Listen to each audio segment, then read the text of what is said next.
Good afternoon, and welcome back to this one of our last panels for today on intelligence and analytical approaches for the crime gang terrorism nexus. This afternoon, we will have a couple of speakers.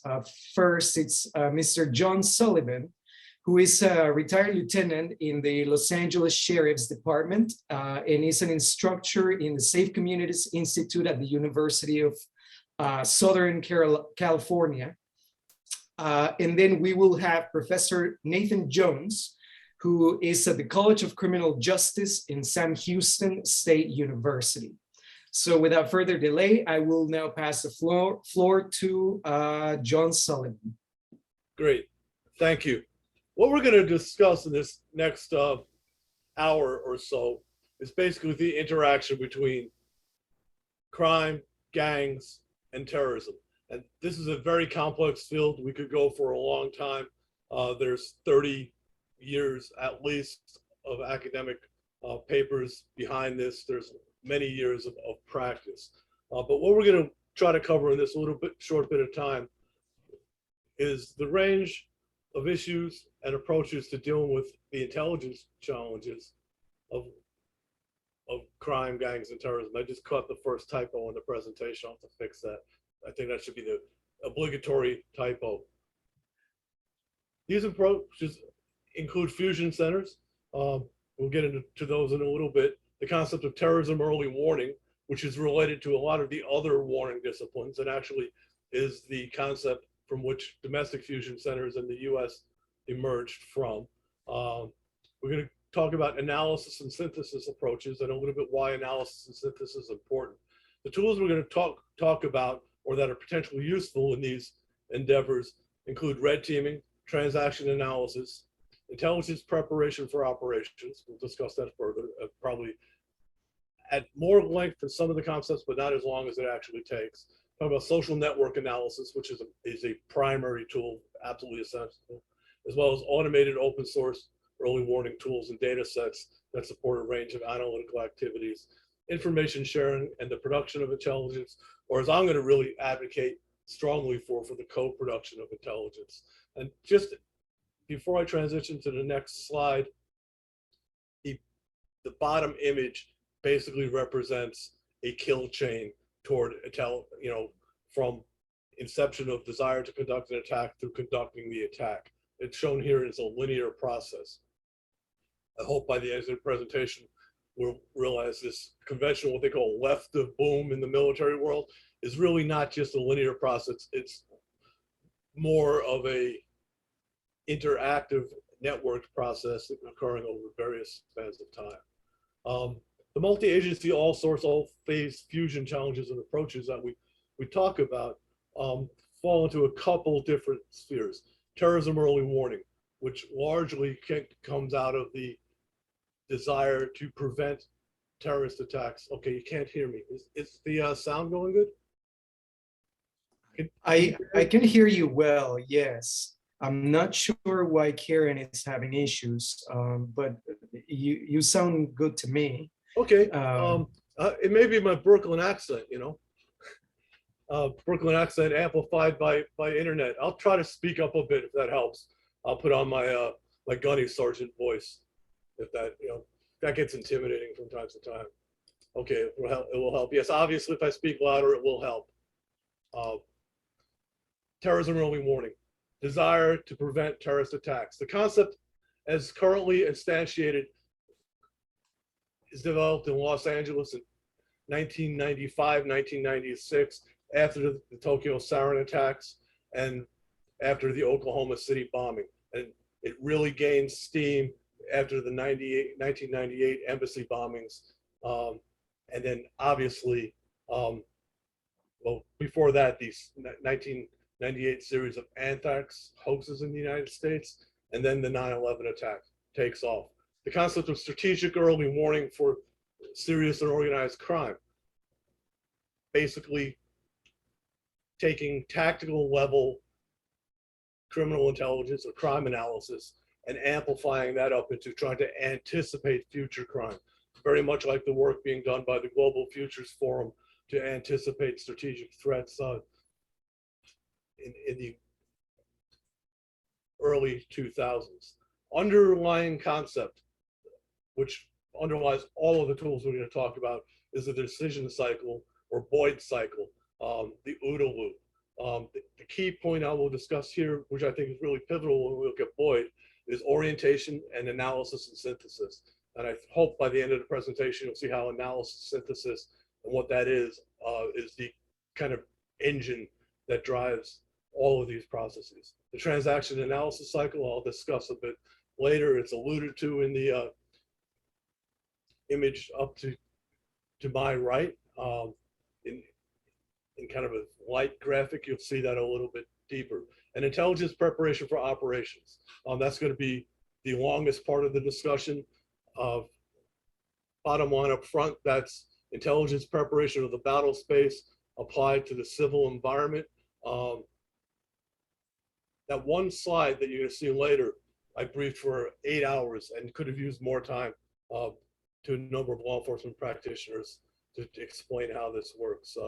Much of this work in the intelligence preparation for operations is being used globally now for developing military and civil military responses to operations in dense urban terrain. Strategic early warning. Pull it to something that those more familiar in the criminal scene might understand. This concept is developed by the Criminal Intelligence Service Canada. They developed this in the early to mid 2000s to prioritize the Canadian national response to strategic crime, meaning transnational organized crime and terrorism is some of the top drivers. They came up with a 3-step process. The first step, threat perception, starts with an environmental scan. And that's important because if it's going to challenge those that are trained in traditional intelligence analysis concepts where you are tasked, where intelligence starts with direction. Here, there's a ubiquitous sensing process that has to occur, which is kind of what the police service, cops do day to day in the field. You don't always know what's going to happen next. If you're dealing with novel and emerging threats, it's unlikely that a strategic decision maker is going to task you to collect on it because they don't know that's out there. The environmental scan. Then scenarios are developed. That's an iterative process. The scenarios help you start to understand how you may address the range of threats that come. So one scenario may be that street gangs cooperate with terrorist organizations to conduct attacks, something very much like what happened in the Madrid metro attack. And then if you have that scenario, then you start to develop how you will monitor that, the evaluation and monitoring phase in the second group. For the Canadians, that was developing a sentinel watch list, how they would put out indicators to the field so the cops in the field, crime analysts in the field, other intelligence collectors could start to understand what might become important. So there you select the topic. So if you're talking about transnational organized crime, your topic may be outlaw motorcycle gangs. It may be Italian mafias like the 'Ndrangheta. It may be third generation street gangs like Mara Salvatrucha. You select the topic, then they looked at what indications, they did indications research, what indicators may become available that you could collect against to develop hypotheses and try to figure out what the actual threat and risk was. So the final there is threat and risk evaluation. Then they would move on to the third phase, assessment and warning. How do you figure out what you have and who do you tell to do something about it? How do you get the right information to the right people at the right time to do the right thing? So that sentinel assessment, that's a process they put out, takes that indicator list, lays those out, and then does targeted collection. So that's where you task. We need to know, are there Brazilian gang members associated with the PCC operating in Massachusetts? And if they are, who do they link with, for example? That might be a question. Then the in-depth analysis from all the collected process to understand where it's out, and then a warning judgment is issued. So you can issue an advisory. There may be a threat, an alert, an attack is imminent, or increasingly likely, a warning. The attack is imminent, it's going to occur now. All of that gets out to the law enforcement community, And I would argue in certain cases, when it goes over into the terrorism side, it needs to go into the broader community. If you're looking at biologic threats, you might get it to public health. If you're looking at explosions or attacks against large buildings, you get it out to the emergency medical service and fire service, for example. Next, building block to move forward. Boyd's cycle, the OODA loop. The OODA loop, observe, orient, decide, act, or observation, orientation, decision, action, as Boyd configured it, is often simplified to a simple cycle with the OODA moving together. That's not what Boyd wrote. That's what FM1, the Marine Corps operations doctrine, talks about, but it's a simplification. The diagram here was Boyd's original configuration of the OODA loop. This was drawn by Boyd. Actually, I have a copy behind me in a group of mimeographed type early photocopies. This was taken from Boyd's work by Chet Richards, who used to run a website called Defense of the National Interest. So what he said, within the orientation, there were a number of things. There were observations, those things that people saw from outside information, things that people saw as the circumstances unfolded. Now remember, Boyd, for those that don't know, he was an Air Force colonel. He was a fighter pilot. So he viewed things in that kind of multidimensional space that a fighter pilot would, did a study of classic battles going back to the Peloponnesian War to the current day, when he's writing, at the end of the 80s, very early 90s, and then lays it out to how you make a decision. His orientation phase, and why this is blown up, his orientation is the most important thing. We can often observe, collect, and see, but we don't know how to place it into context and understand what we're seeing. So for Boyd, orientation included cultural traditions, genetic heritage, new information that comes in, previous experience, all those things that give you biases, and analysis and synthesis, which really is the engine of all of these. That's why it's in a little slightly different cloud than the other little icons. Analysis is breaking things apart. So when we do crime analysis, we break things apart. That's great for a tactical scenario. When you do operational and strategic integration, you can't just break them apart and say, this group has got these elements and these actors. You need to say, what does it mean? And what does it mean to my organization? What does it mean to other organizations? And how do we feed that forward so somebody can make a set of decisions? And remember, decisions are made at different levels of organizations. So tactically, a crime analyst may give a police commander in a police station, detectives, information to solve current crime and investigations. They may give information at the intermediate level of the organization to those who develop training. They may give information to the political leadership in a city, like say New York City after the 9/11 attacks, to the mayor and the heads of all the departments, the governor and the political leadership across the river, to understand what's happening now and where it's going to go. When that decision comes, that's basically a hypothesis that's made. When you make the decision, the process keeps going. That's why it's a loop.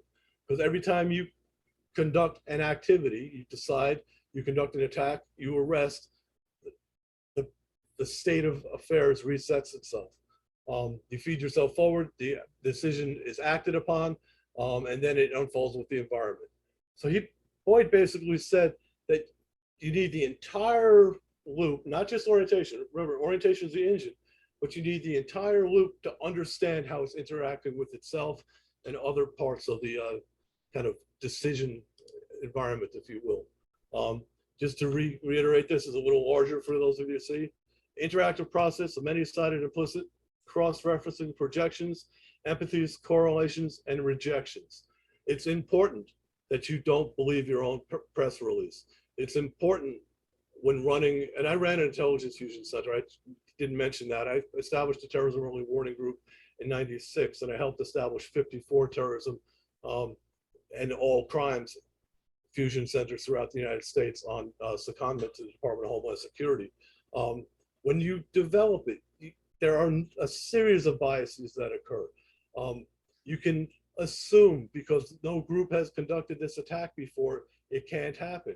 You can assume that because it's an arson attack and it looks like say, name a group, looks like animal rights activists, that when the attack occurs, it's animal rights activists. That may be false. You can assume, as one of my sergeants told me during the 7/7 attacks and briefed it without my permission, the brief senior leadership, that this can't have been an Al-Qaeda attack because they don't do this. And I kind of pulled him aside and said, what do you mean you don't do this? Just because you haven't seen them do it doesn't mean it hasn't happened. And in fact, his analysis was wrong. So you have to have ongoing analysis. Where does the transaction analysis cycle fit in? This is the distillation that I actually am the proponent of this. I developed to try to teach cops and firefighters and public health officials and military officials doing civil military support to complex response how to sense and develop the intelligence picture. I placed the analysis synthesis function in the center because it's not just linear. I took transactions and signatures. A transaction is something that occurs. A signature is that places that transaction in context. So it may be the MO of a group. It may be, the type of weapon used. It may be somebody withdrew money. It may be a statement was made. Transactions and signatures, it can go either way. It's a two-direction cycle. And it always feeds back into analysis synthesis to get back to Boyd's ongoing assessment. They could be mounted into a series of events that present as trends. Like there is a trend in Mexico, for example, for Mexican drug cartels to obtain commercial off-the-shelf drones, weaponize them, and use them in operations. The potential is that they will enhance their tradecraft, get effective bombs, and use swarming attacks. The question that has those trends and potentials by themselves don't mean anything unless the group has a capability and intention to occur, the CI. And that capability and intention then may feed new transactions and signatures that may mount new trends. The trend could be strategic across the entire range of operators. It may be operational, linking multiple tactical evolutions. You can start at any point because when you start to see, you may not know what's happening until there's a threat statement made by an actor saying, I intend to conduct an attack. So again, iterative ongoing process. This now comes to the master slide. This is the one I said took 8 hours to brief, and I believe it can take longer. There's a detailed case study on how we did this. I mentioned the references at the back. I co-authored that study with Alan Bauer, who you heard at the beginning of the conference this morning talking. The first thing I'll pull you off into the right, the canister, the three-dimensional effect. None of this is single dimension. It's all multi-dimension in time, in space, in cyberspace. At the center of this, which military folks in the audience will recognize as being built upon the intelligence preparation of the battlefield concept, the four-step process, which I'll talk about just briefly. At the center is analysis synthesis. The next piece coming out of that bullseye is collection management. How are we going to get what we need to know to obtain the next step, situational understanding? Because that's the common denominator between the different types of intelligence. So step one, define the operational space.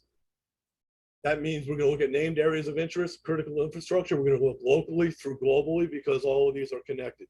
We're going to attempt to do this all through a series of requests for information.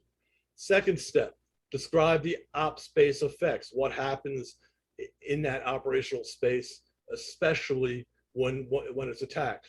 So tools to use there, response information or target folders, looking at population, terrain, weather, context, cultural features, all of which when mounted together, I would call geosocial intelligence, which build from geospatial intelligence, cyber intelligence, or the ability to penetrate deeply into cyber means. And so social media intelligence, deep intelligence, other tools there, and the organizational dynamics of all the entities that reside. Move on to the next step. Step three, evaluate the opposing force or potential threat elements and the threats they may bring to bear. Now I'll note, if you look at the bottom of that cycle there, there's a yellow band. That band is the indications and warning envelope. That's where you have the opportunity to sense, detect, see, discover the threats emerging. If you drive deeply with cyber intelligence, getting into the meta level of data and understanding of the organization, you may be able to catch it at the end of step 2. More likely at the beginning of step 3, using non-obvious relationship analysis techniques. And again, some commercially available data synthesis, machine learning type of capabilities, you may be able to drive that a little further. Most likely, most indications and warning actually occurs right before the attack, when strategic indicators start to align with tactical indicators. And we want to get that as early as possible. Tools to do that, to help you understand, are adaptive red teaming, placing your scenarios and your intelligence analysis personnel up against a range of scenarios played out by actual actors to see if they can respond. Looking at the range of threats, influences, epidemiological intelligence on the disease side, what I call deep indication and warning. Now, you build playbooks for a range of threats. I have led the development of playbooks for cyber attack, for man-pad attacks against aircraft, for attacks against water systems, attacks against the energy system, chemical, biological, radiological, nuclear attacks, for example, and on, whichever threat scenarios are viable in your area of operation or sphere of influence. And they need to conduct an interaction with the enabling technology of the cyber world, because information systems drive all of these things in the current state of affairs. Step 4 is determining the opposing force and friendly courses of action. That's what we're going to do when these threats mature. What is viable? Tools that are important there are resource status and situation status. What do we have? What's happening? Look at alternative courses of action.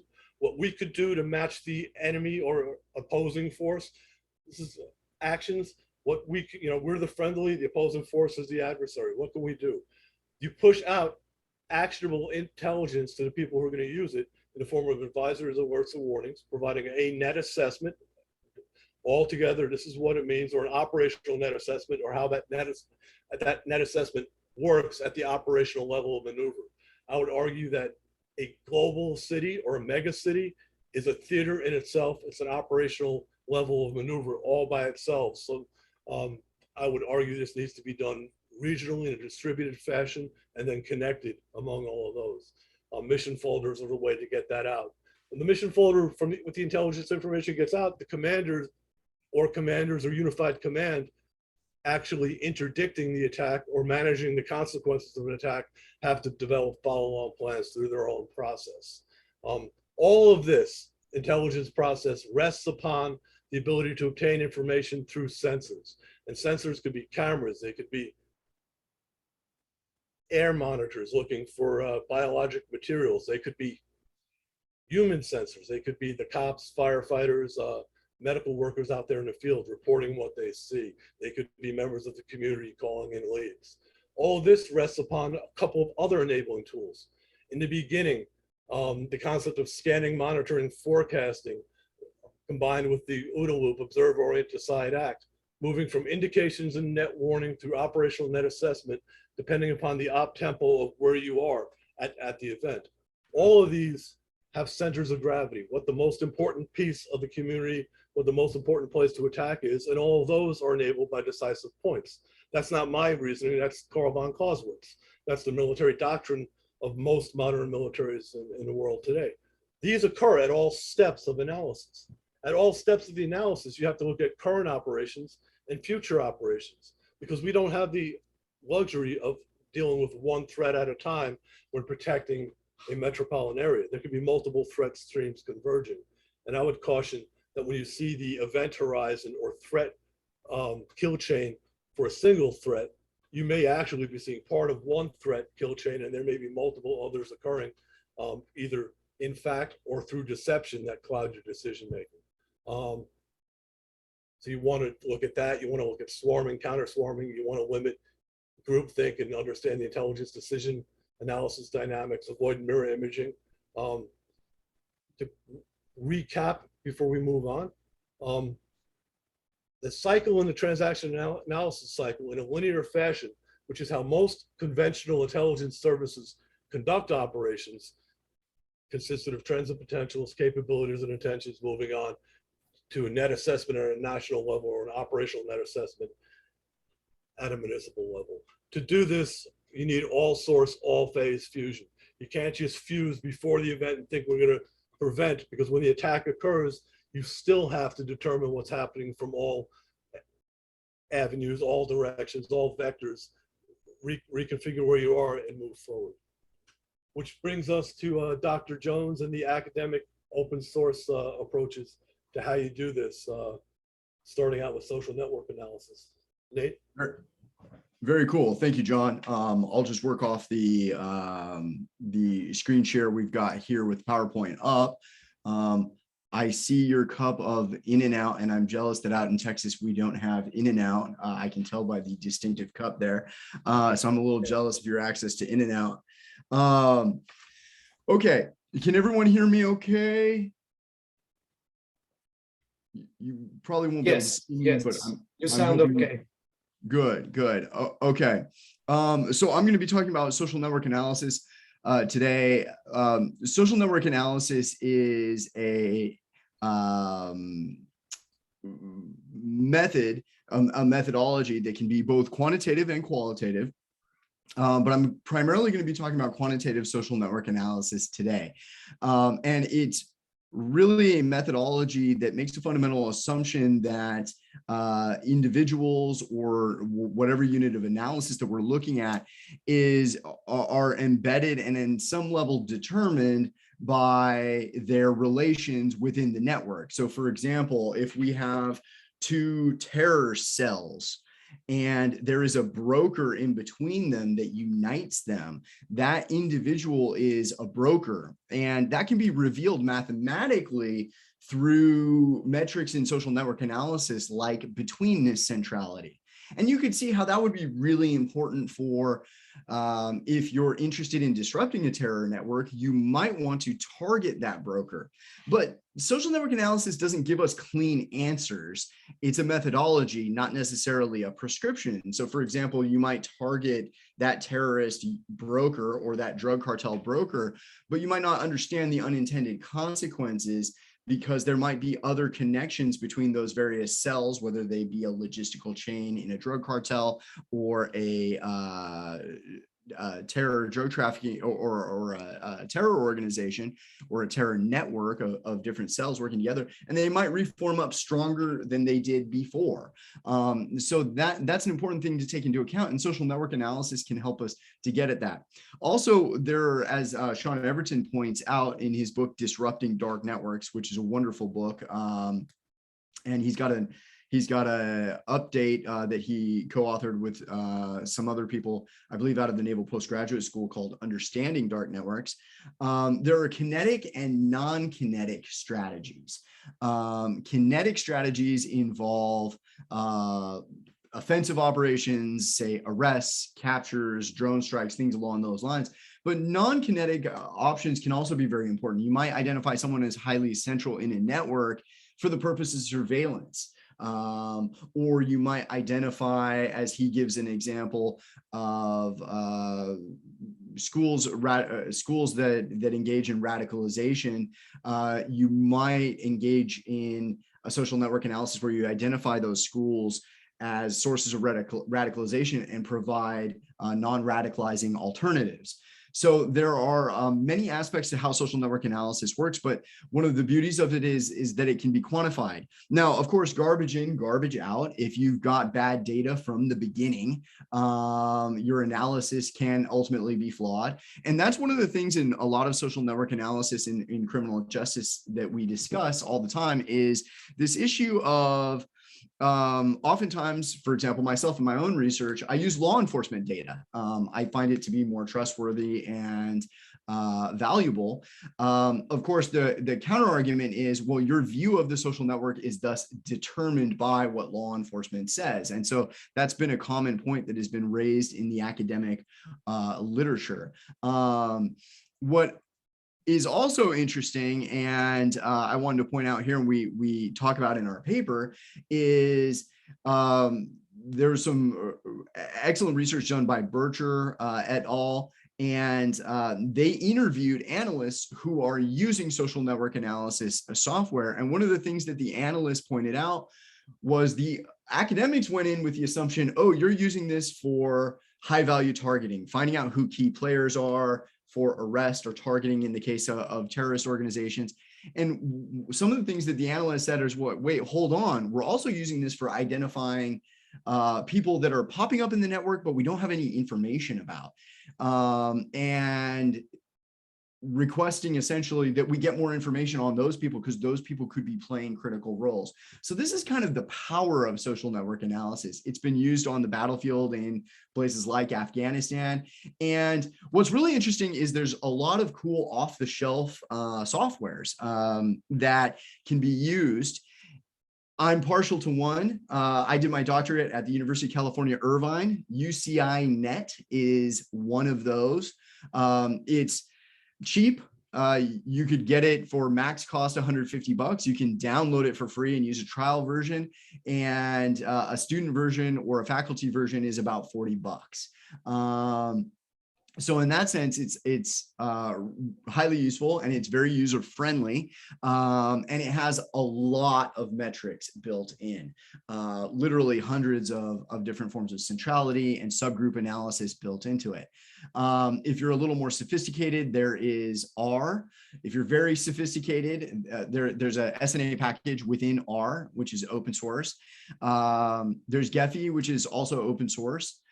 There is Analyst Notebook, which tends to get used by analysts, but that tends to be more expensive. The prices I've heard have been like between 8 and 10 grand, and that's a very powerful software that tends to come with a higher cost. There's Aura, and a subscription to Aura costs about $750 a year, something like that. Or you can use the Aura Lite version for free. My general experience has been, for whatever reason, Aura Lite seems to crash for me. So there are different softwares that are effectively off the shelf.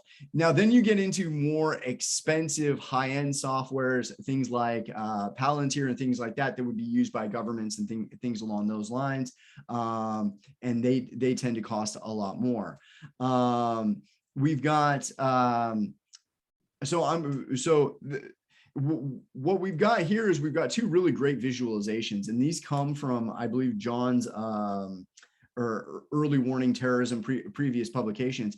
And the one on the left, it's very reminiscent to me of a visualization that would be generated in the SNA package for R. The one on the right is very reminiscent of what I've seen generated out of things like Analyst Notebook. I'm also going to be talking about open source GeoInt, and in particular, a really wonderful open source data set that I don't know if you're looking, if you may already know about it, but if you're not, it should be on your radar. It's called ACLED, the Armed Conflict Location and Event Data Project. And it's this wonderful open source data set that is being updated in real time. So it's always about a week behind, but it's taking all the open source examples, and they've got their own coding system that's very sophisticated. And they must have hundreds of people entering data in and looking at the various events that meet their criteria. And here we've got a visualization done in via Tableau Public. So Tableau Public is a free version of Tableau. You get to use it for free, essentially on the condition that you're essentially kind of publishing your results. Now you have the ability to not publish the data behind your maps. And that's very important because as per ACLED's terms of service and attribution, you want to make sure that you're citing them. So you'll see when I cite them, I say source, authors, or elaboration based on, and I have in quotations, that is directly from ACLED's attribution policy there. And what you see very quickly is you can map rather quickly and easily. They have a tutorial on YouTube on how to visualize their data with Tableau Public. You can see hotspots here. And what we're visualizing here is CJNG, Cartel de Jalisco Nueva Generación. That's widely considered the most powerful, if not the second most powerful cartel in Mexico. And CDS, the Cartel de Sinaloa, combat with the Mexican military / National Guard and law enforcement. And so I decided to just visualize that. And that's between January to December of 2020 for the full year of access, most recent full year of accessibility.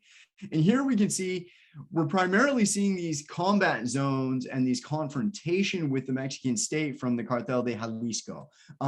You can barely see it. There is a green dot there for a Sinaloa combat, but it's very small. Now the nodes here are sized on fatalities. So the fact that the Sinaloa cartel isn't showing up very big there suggests that there were zero, if not a very small number of fatalities. But what we are seeing is rather significant violence from the Cartel de Jalisco. Now, remember, this is open source data. So this is what is getting published in the media. And there may be bias there. We know that Mexican cartels intimidate the media, kill journalists. So this is inherently going to be an undercount. We know that. And yet we're seeing a significant pattern of violence, primarily in the center of the country, but also up in Tijuana and Baja California, where the CJ&G is battling with the Sinaloa cartel. And we're seeing that the CJ&G is clearly having more confrontation with the state, which is interesting because it also suggests to us that the Sinaloa cartel might be better at corrupting the state. And therefore, they're not having to have open combat with the state. And that's consistent with what we know qualitatively about the Sinaloa cartel and its history and its emphasis on corruption. If we could go on to the next slide. Now, this next slide is the exact same thing, except I just wanted to show you one of the cool things about the ACLED data and Tableau Public is that you can essentially hover over and include the data from the notes. And so you see a brief note here describing the incident, when it happened, the number of fatalities, and who the combat was between. And that's a really useful feature as you're visualizing your data. You can get a rapid sense of, okay, what kinds of events are happening here. And so I just wanted to include that visualization. And you can actually see there's my picture up in the corner. This is my Tableau Public profile, and you're welcome to follow me. And you can see that's how this is being demonstrated. So we could go on to the next slide. Thank you so much. We decided, since we're talking about the crime terror network nexus and the possible overlaps here, we decided to look at Mozambique, which I think was a really good choice. And you'll see that really we're kind of zoomed in on the northeastern portion of Mozambique here in the Cabo Delgado region or province here. And what we're visualizing is battles, explosions, protests, riots, strategic developments, and violence against civilians in yellow. You're seeing a lot of battles in blue, and we're sizing the nodes here on the number of fatalities. And we're seeing there's an Islamist insurgency, which claims some connection to ISIS, although many experts who specialize in this area are saying, well, they've got their local grievances, but they're hooking into ISIS. And ISIS is hooking into them to make themselves, in a sense, look more powerful. And we're seeing, when we visualize this, what appears to be a pretty strong concentration of violence in this Cabo Delgado region. And it's important to note here, we're talking about that crime terror nexus. This is the source of, a major foreign direct investment with a French company, Total, a major liquid natural gas facility with a port. Much like ISIS, where we've seen ISIS go and try and target these centers where it could provide them with resources, much like a criminal organization. We're seeing this insurgency targeting this northeastern region. And that's just something we can get real quick by visualizing here through ACLED and with Tableau Public. Could we go on to the next slide? Okay, now here is I included in this visualization, I just did a screenshot, and this is actually what it looks like when you're developing your maps in Tableau Public. And so you can see here on the left side, you can see where I'm filtering. I'm filtering by year, and it allows you to go and specify what year. I've done 2021 here. You can specify by actor, and it's an Islamist militant group. And then event type, I'm specifying here strategic developments. And I even did sub-event type and looked specifically at looting and property damage. But I want to talk about this strategic development, because this is really cool. This is something ACLED does. They have a variable called strategic developments. So if something new starts happening, John brought up drones, and he's got a great, with Robert Bunker, he's got a great new book on Mexican cartels and the use of drones in the Mexican context. We could view that when it first begins as a strategic development. So that might be something that ACLED would include as a strategic development. In the Mexican context, some of the strategic development that they include would be the use of food pantries, where cartels during COVID-19 started giving out baskets of food, kind of like the old pre-regime did the canasta básica, where they would give people rice and beans and cooking oil to make sure nobody really just fell into dire poverty, into starvation. Well, Mexican cartels have started doing that. Now, how much they're really doing that for the population, how much they're doing it for what John and I have written on, and Eric Hobsbawm and John has pioneered the concept in the context of Mexico, social banditry, that idea of they're trying to make themselves look like Robin Hoods to get the support of the local population. But here I decided to focus on looting and property damage, because that was something that the insurgency, if you look at the news reports, that was something that they were doing. They were going in and burning buildings, government buildings, but also civilian buildings, commercial buildings, and that was leading to a significant number of internally displaced persons. And that has a real effect on control and the government's ability to control the region. If we could go on to the next slide.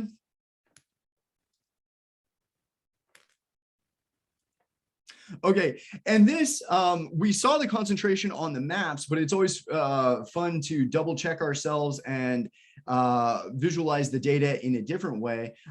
Here we've got fatalities, and what I wanted to show was, yeah, the maps seem to visually show us, but we want to make sure that Cabo Delgado is the most violent area. That's what the maps are showing us.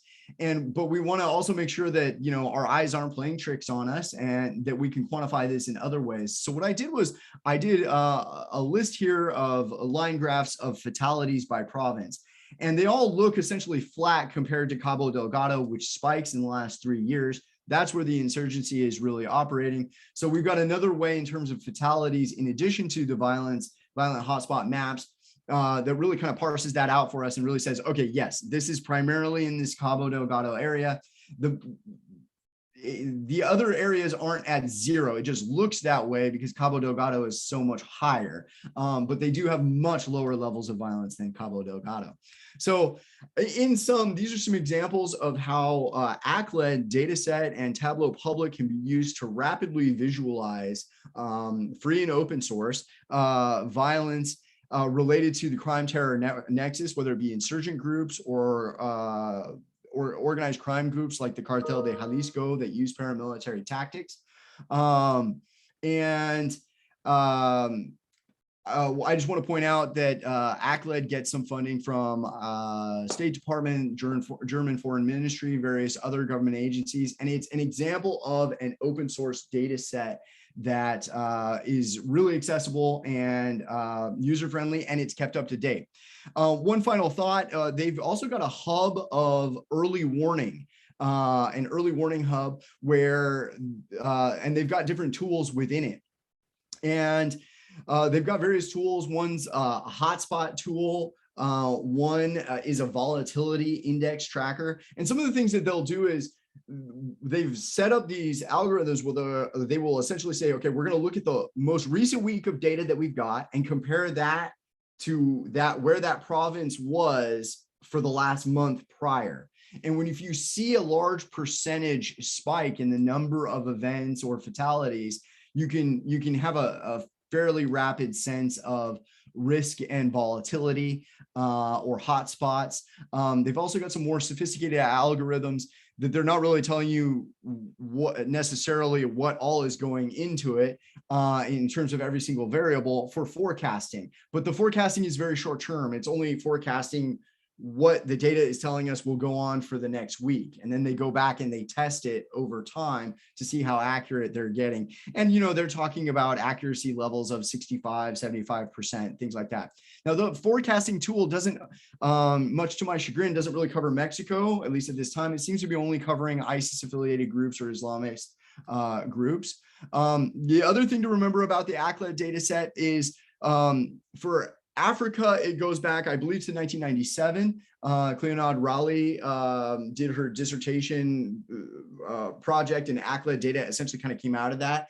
And I think she was working on Africa. But in recent years, they've pivoted to other regions. So it's very important if you're looking at, say, Latin America, where I look at it, they've got data back to 2018. And sometimes they work backwards to collect more data, but it's very important to bear that in mind. You wouldn't want to look at data from 2010 to 2018 to 2021 and say, oh my God, there was a spike in violence in 2018. Well, it's because there was no data before. So it's very important for you to look at the code book and also look at where they've got data coverage. And I'm happy to answer any questions. I don't claim to have completely mastered the data set, but it's a wonderful data set that I highly encourage people to take a look at. And I believe that's that is my last slide here for the ACLED stuff.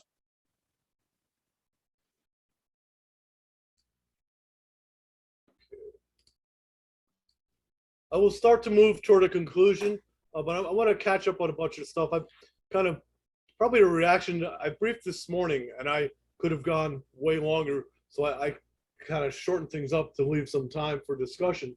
But I want to lay out a couple of things. The various early warning disciplines are very much interrelated. In our actual paper that we have presented, we go into a little bit more depth into conflict and crisis early warning. You can look at the emerging climate challenges that are coming up. And Nate and I just recently co-edited a special collection on climate security for the Journal of Security,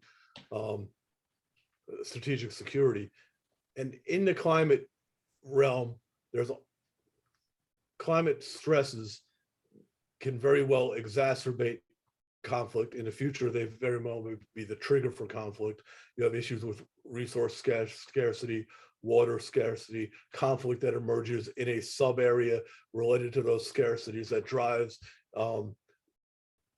internal migration or internally displaced persons, or goes as far as driving refugees cross borders or across the Mediterranean and creating, you know, regional conflagrations into the future. There's early warning related to genocide and mass atrocities that are related to the conflict early warning and crisis analysis, conflict analysis. All of those disciplines fed the terrorism early warning paradigm. I will point out a couple interesting things, references to look about.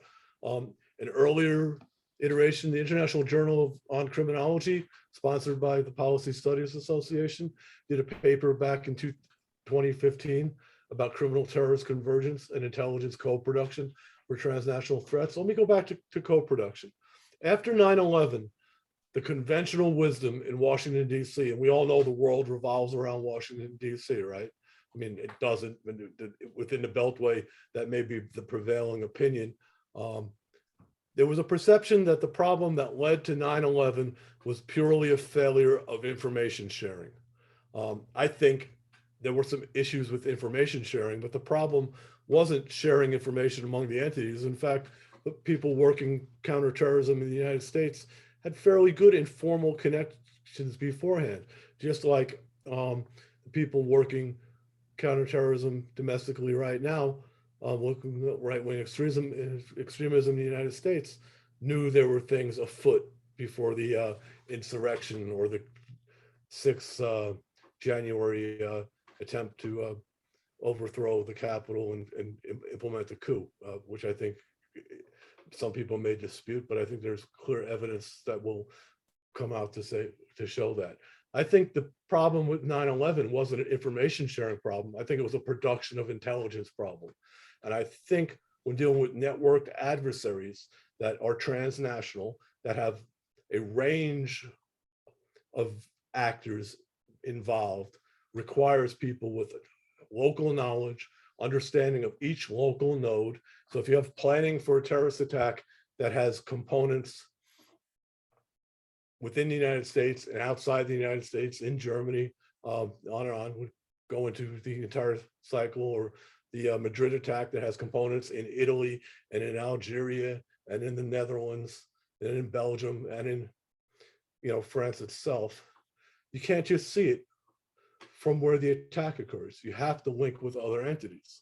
No local police agency, no national police agency has enough liaison capacity to reach out to all the conceivable nodes within the galaxy of a group like Al Qaeda, or a group like ISIS, or many other emerging groups. So one way to do that is to create nodes to do intelligence fusion, analysis, synthesis, threat warning at the varying places where terrorists are engaged, and then link those together. And that's co-production. That's a distributed form of doing intelligence production, analysis, collection, analysis, dissemination, not just to a single national authority, but to multiple entities. Now that's fraught with difficulty. Within the Five Eyes community, that's a little easier. Within close allies, it's a little easier. Within the European Union, with the Europol, it's a little easier. When you bring it across the entire global enterprise through the UN, it's a little more complicated. When you look at transnational crime, multilaterally, there are efforts regionally. There are some international efforts sponsored by the UN. Those are growing. When you look at corruption, which enables all of these criminal enterprises, weakens the states involved, there's an emerging body of law there. So co-production is one way to do that. I mentioned the terrorism early warning case study. It has a series of essays looking at various facets of terrorism early warning. It also has a detailed concept of operations for how one puts together a metropolitan intelligence analysis node. Within that, look at things like, how do you do intelligence preparation for operations where you reside in the community? Intelligence preparation for the battlefield, for the military, is an expeditionary evolution done when you know you're going somewhere. What we developed locally is something that's an ongoing, ubiquitous sensing and planning capability to absorb a range of threats and shocks within the community. And that baseline analysis is then updated and built out into more detailed analysis when the threat matures and more detailed threats come up. Valuable reading to look at. Vadas Krebs did some of the very early work on mapping terrorist cells. I think that's important. I think there's some new, more recent work on looking at mixed methods, social network analysis to do cross-border drug networks. All drug networks are part of a global space of flow, network of flows that basically link the illicit global economy together. And then there's a paper, the last one we'll look at, looking at how ACLID is used in armed conflict location. They actually defined what their intent was. One of the difficulties in taking tools that were initially used to do conflict analysis and to assess international armed conflicts, or even non-international armed conflicts outside of your own state, is complicated when you're doing domestic intelligence. There was a question about, has anybody modeled the social networks for the 6th January insurrection? And the short answer is in part. There is some, actually, ACLID has done some preliminary analysis on the entire range of protest activity coming from George Floyd side of the house and the Black Lives Matter, and looking at the right-wing interaction against those. That's a very nice set of mapping that should be looked at.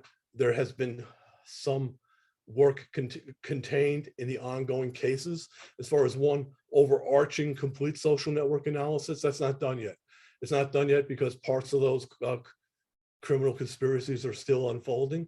Parts of them, by virtue of being federal counterterrorism investigations, are classified at the moment, and those won't come out until they reach prosecution or get through the grand juries. Fragmentary information right now would show you that the bulk of domestic dissent, civil strife in the United States and activity translating into criminal activity is coming from the right side of the house, although the right has a need to attribute that to Antifa and a left wing.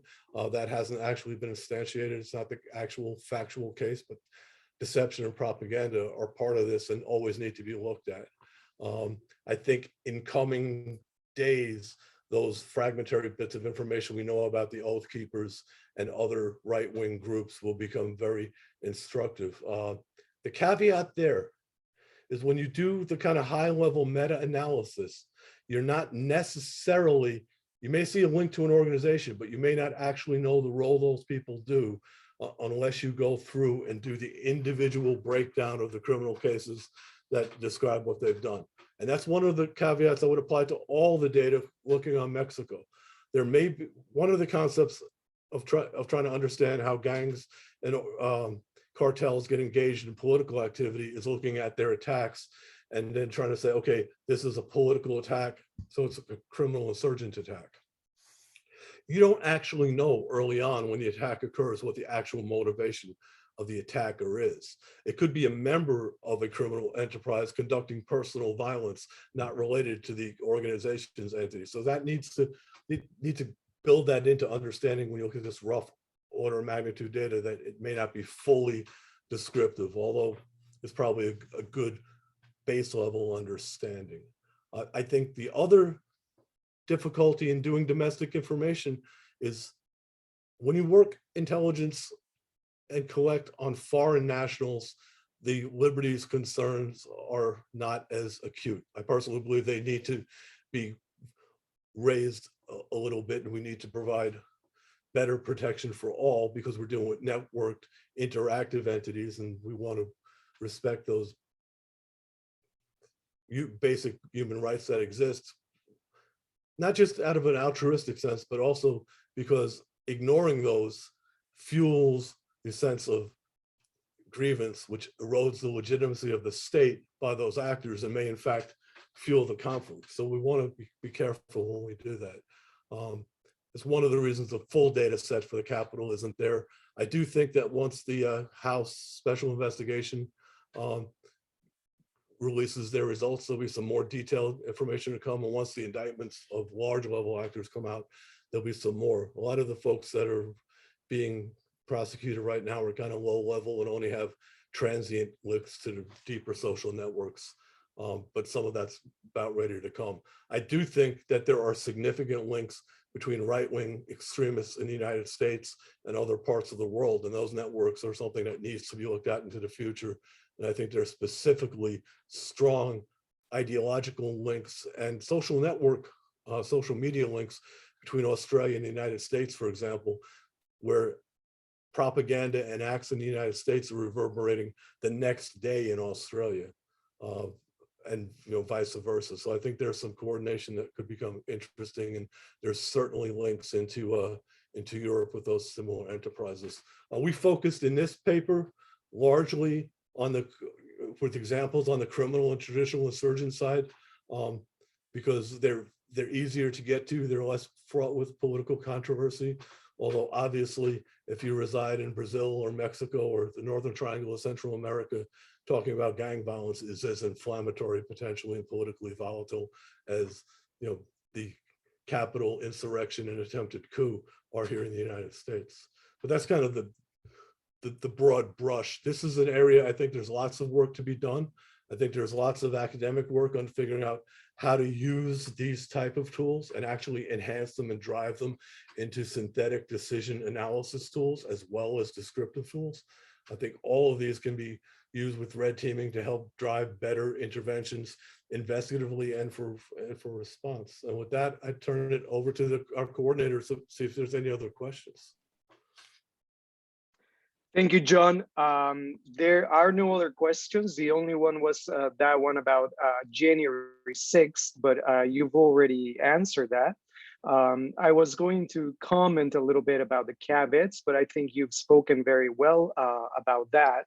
You know, specifically in the case of Mexico, where it's very, the issues are very complex because it really has to do a lot with you know, politically, just historically, the ways in which the country has organized itself, and the excessive economic inequality that exists, and the easy money that crime and drug trafficking represents. The fact that, you know, the Mexican state has always been weak in comparison to that of the US, for example. And so crime gangs are now occupying those spaces where the state has never been present. Talking specifically about, you know, faraway communities where without roads, without schools, with just barely being able to access food and resources. And so it's kind of tricky for the people to not see these criminals as Robin Hoods indeed, because they are providing things that the state has never been able to provide. And so it's I think it's important to add those caveats when we're talking about data sets, and not understand that the data that will never represent the full picture, but can indeed be very helpful in understanding a situation. So I don't see any more questions, and Can I just respond real quick? Respond yes, to what you said? yes. I think you raised some very important issues. And obviously both Dr. Jones and I's dissertations were on Mexican cartels and violence. We've looked at those in great depth, and we could go for days. When you're looking at the cartel, you're not only looking at, the Sinaloa cartel. That's not a unitary entity. That's composed of multiple different internal social networks that have transitioned over time. You can go back to the Guadalajara cartel in the 1980s and move forward, and you can look at how even Jalisco comes out of the seeds of that initial power configuration. You can look at the interaction, the co-opted state reconfiguration components of the interaction between criminals and corrupt politicians. I mean, they're there. They're perhaps best not suited in academic conferences because of the complexity. You don't want to misrepresent, data, but they're there. They're playing themselves out. They will play themselves out in the press. They're playing themselves out as we speak of the interactions of Pemex. They vary, however, in Mexico from state to state. How each of the, when I started, there were 31 states, now there are 32. Each one of the states has its own political configuration, its own power structure, its own networks of corruption. They tie into municipal and federal levels of corruption.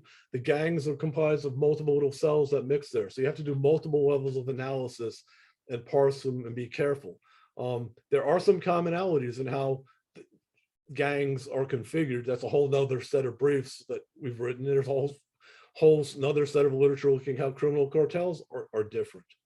I think the big issue internationally, when you look at the body of international law that's emerging, is on both the criminal side for transnational crime, the international criminal law side, and the international humanitarian law side. If you view parts of this as being non-international armed conflicts, which I think there are cases where that's definitely a viable model, is understanding that most of the international analysis looks at sophistication and level of control of a group as being more like a hierarchical mafia than a broad network. I actually think that's anachronistic, and knowing how those broad networks work is something that states need to look at more. But there are complex legal, political, social factors there. But I mean, Mexico is highly complicated. If you go just a little further south into El Salvador, where the gangs there are tightly coupled with gangs in the US, or less coupled, depending upon whom you speak to. You have to be careful when you do your field work, because there's a propensity to think when you ask a gang member what they know, that they actually know, or that they're actually going to tell you the truth.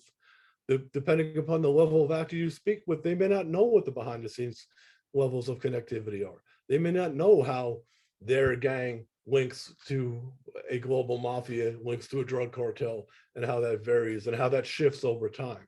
So very complicated stuff, but these are tools for starting to get there, starting to interpret them. I've always been an advocate of triangulation, multi-method evaluation. I've always been, when I ran intelligence cells, and some of the stuff I'm a little vague on because I can't talk about all the details, but when I ran cells, I always put together alternative analysis. I would always put an A and B team against each other. When I was running an interdiction, I always wanted another group of guys, men and women, to say, boss, you missed this. You have to consider this, because this is complicated stuff. And if you get it wrong, the permutations are very, very complicated. But I think these tools are ways to help move it forward. I think there's a danger of people over conflating the terrorist crime nexus, over conflating the crime insurgent nexus, and they exist, but not every crime that occurs in Mexico is part of a criminal insurgent.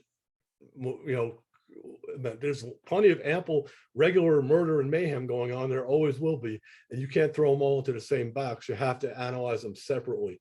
But there are times when you need to aggregate it, or there are times when it reaches to that national security or regional security threat that you have to start looking at prioritizing those and understanding those threats and projecting them, because state fragility is not going to go away in a decade. It's going to take several decades of effort to understand. And if we do it wrong, we're going to create a whole new threat. So these tools give us insight, but they're just tools. They're not solutions. And I think that's exactly what happened a decade ago when the Mexican government started the war on the drug criminals, and that only caused the existing organizations and hierarchies to decompose into groups that are a lot harder to track, that have no rules, whose main purpose is not just drugs anymore, but who are getting into all sorts of things, from human trafficking, organ trafficking, kidnapping, and things of the sort, to the point that there's now a plethora of smaller groups who are a lot more violent, without the codes that the older criminal organizations used to have. So it created these consequences that nobody foresaw at the time. So yeah, I'm very much in agreement. Last thought I'll give: social network analysis. Know what the network is. Know who the leadership are. Know who the enablers are. If you're looking at bomb makers for suicide bombs, you want to know who made the bomb, but you also want to know who's recruiting people that are going to get into that flow, right? So the recruiter and the bomb maker are your decisive points, right? Your center of gravity is the leadership, perhaps. I mean, depending on how you want to look at it. When you look at network analysis, and there's a desire politically to take out the kingpin, to take out the capo. We're going to arrest El Chapo. It's like, what good did that do us? We're going to take out whoever the leader is. Well, criminals are predatory creatures anyway. Half the guys working for the capo want to take them out because they want to be the next kingpin, right? And when you take out a kingpin, you create a whole new sense of volatility. Violence goes up because now there's a competition for who's in control. So I would say, if you really understand the network, it's not just taking out the kingpin, it's knowing all the functions in the organization, knowing how they interact with others, and laying out a longer term strategic plan, and taking multiple simultaneous nodes out at one time so they can't reconstruct it. But you have to, it's like if you're boxing, you don't just hit somebody, you have to have follow through, right? You don't pull your punches or you're going to get, something kicked, right? We have to view this the same way. This isn't just a sense of tactical interventions to enhance one's career and get promoted. It's building solid, stable communities that can police themselves. And not all the actors that you have to understand are criminals. Some of them are civil society actors. Some of them are community leaders. You have to know all of them and start to understand the interrelations between all of that. And when you do it from purely a law enforcement paradigm, or purely when dealing with the criminal insurgent, high level violence, looking in a military sense, you're missing all that other context that you need to be able to moderate these really dangerous, hybrid threats where crime and war do blend. And our goal is not to make them blend at a higher level, it's to bring it back to something that the community can manage itself. So anyway, we just think these tools are the first step, and we think they need to be refined and, through research, figure out how to move them forward. Well, thank you very much. We don't have more questions and we're out of time. Thank you, John. Thank you, Nathan, for being here today. And thank you to our audience for being present. This is the last panel we have for today. The last thing will be just a 5-minute closing announcements. We hope to see some of you there. Thank you very much. Okay, thank you. Thank you.